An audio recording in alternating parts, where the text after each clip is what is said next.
Guys, there we go.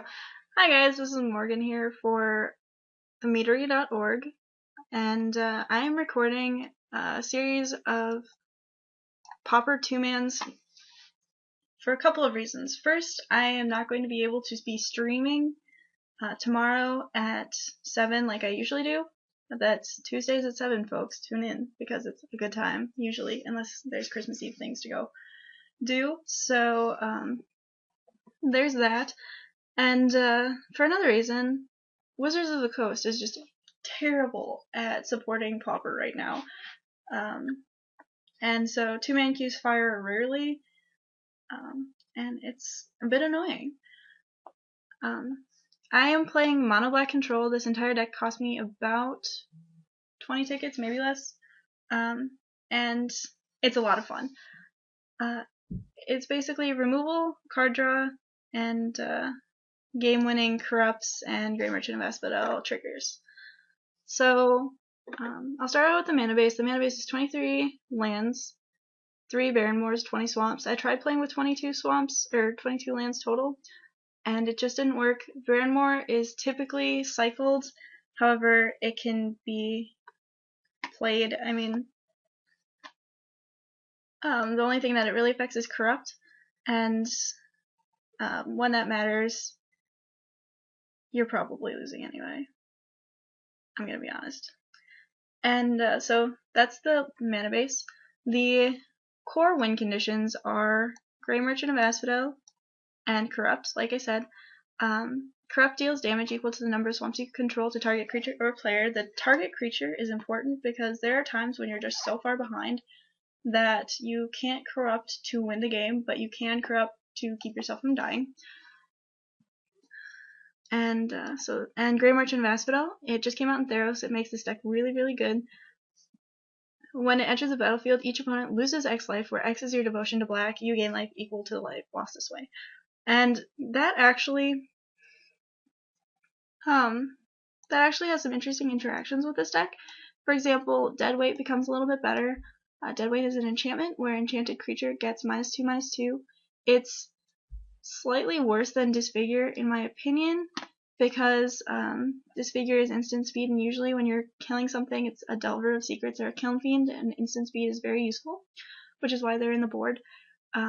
But Deadweight also adds that point of devotion to your board.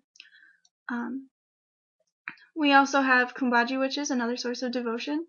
Kumbaji Witches are a 1/3 for 2 that taps to deal damage to target creature or player, and 1 damage to target creature or player of an opponent's choice. That's usually yourself. You need to really be careful with Kumbaji Witches, because if you do it post-combat, you could run the risk of them killing one of your creatures, dealing that last point of lethal damage to it. So that's one of the better creatures in our deck. It kills unflipped Delvers, it kills various slivers, it kills a lot of relevant things in this format. You're also looking at Chittering Rats, which is another part of the core of this deck. Chittering Rat is a 2/2 for 3. It has 2 black mana symbols in its mana cost, which is very, again, going back to the Grey Merchant win condition. When it enters the battlefield, target opponent puts the top card of his or her puts a card from his hand on top of his or her library. It's like, for example, Liliana Spectre, where each opponent discards a card when it enters the battlefield, except it denies them a draw step rather than making them discard a card, which is sometimes better because then they will not be making progress in the game, whereas you will. They, for example, could need to draw a land, and they just don't. The last creature, there's 3 more creatures in this deck, but one of the more useful ones is Phyrexian Rager. When it enters the battlefield, you draw a card and lose 1 life. It replaces itself, and it's a 2/2 for 3, which is it's a fine card. The 2 toughness is pretty important. I'll explain that in a minute. One of the more fun cards that I've added to this deck from when I started playing it is Okiba Gang Shinobi. It's a 3/2 rat ninja creature with ninjutsu of 3 and a black, and when it deals combat damage to a player, that player discards 2 cards. This is important against the blue decks because a blue deck might not block a Kumbaji Witch, but they will end up drawing 2 cards or discarding 2 cards for their trouble. Additionally, it allows you to reuse the triggers from Chittering Rat, Phyrexian Rager, or even Grey Merchant of Asphodel, so that enters the battlefield triggers. And then we have Twisted Abomination, which I typically swamp cycle. However, I can see a time where being able to play a 5/3 Regenerator for 6 is actually very relevant. Moving on to the removal, I've explained Deadweight and Disfigure to some degree already.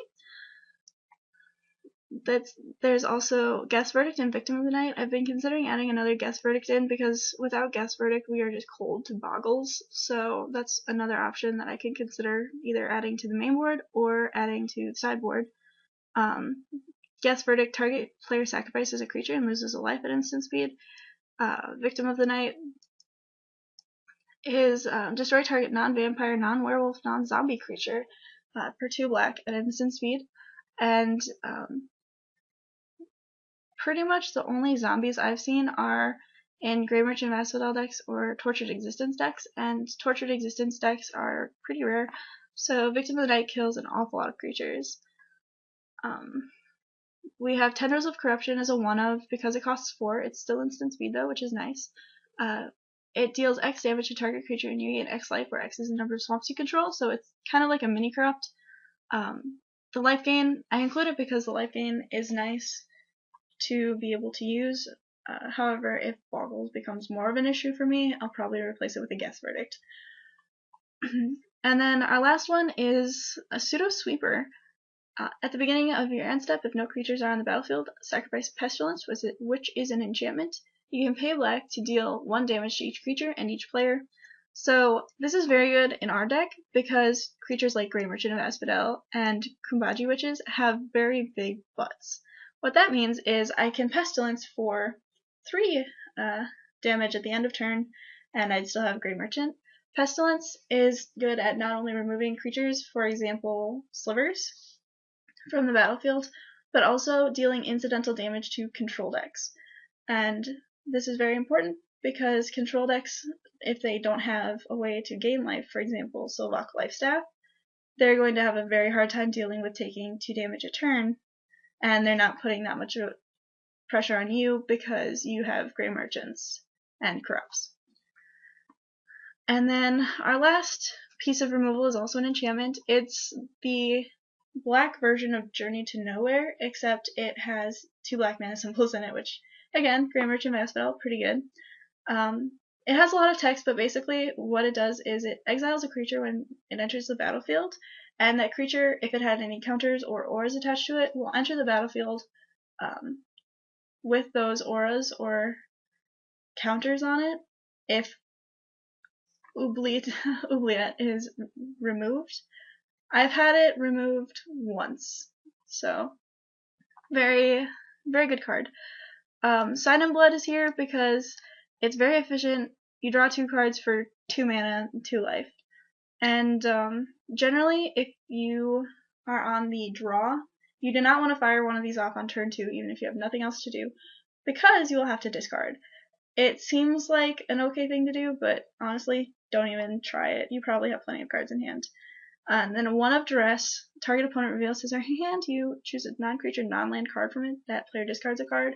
The reason I go with Duress over, for example, Disciple of Phaenax is because Duress is 1 mana, which is significant against the counterspell heavy decks.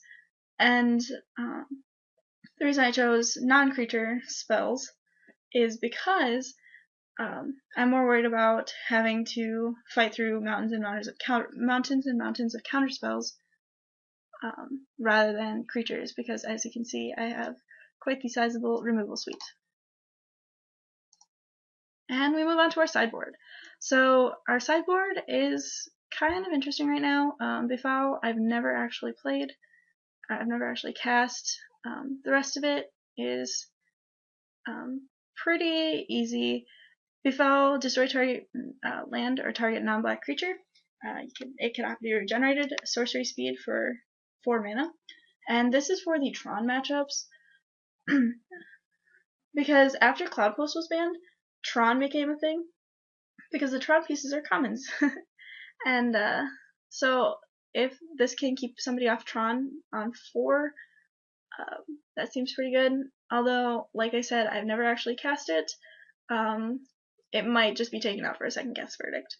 We have 2 more Disfigures. This is especially good against the Lucky Charms decks that will pump the Kiln Fiends or whatever, or the Delver Secrets. And instant speed, -2/-2, very, very good. Additionally, it gives you extra play on turn 1 against the other aggressive decks in the format. Dress here for counterspells. Guess Verdict here for Boggles. I'd probably want to fit a second one in, honestly.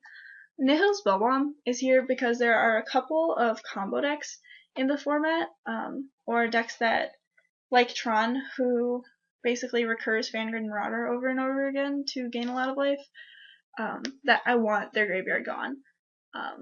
I was playing a match where my opponent conceded to a turn 1 Nihil Spellbomb because playing out of the graveyard was the entire game plan of his deck. And then Oubliette is here for things that I don't want coming back from the graveyard, for example, Vanguard Marauders, and creatures equipped, or it's also here because Sylvok Lifestaff is a pain to play against, and when you Oubliette a creature, Sylvok Lifestaff does not allow its controller to gain 3 life. Pestilence is here for additional play against creature swarms. This is especially useful if I end up just having to kill, like just wipe an entire board of 2/2s, for example, and it makes it a lot easier to know that I have another one floating around my deck somewhere. Victim of Night is, again, for the aggressive matchups. Wrenchmind is here for combo and like cards that just draw a lot of cards. I am not sure how effective it is. I haven't really gotten a chance to play it a lot, just like the Foul, but it might be pretty good. Wrenchmind, target player discards 2 cards unless he or she discards an artifact.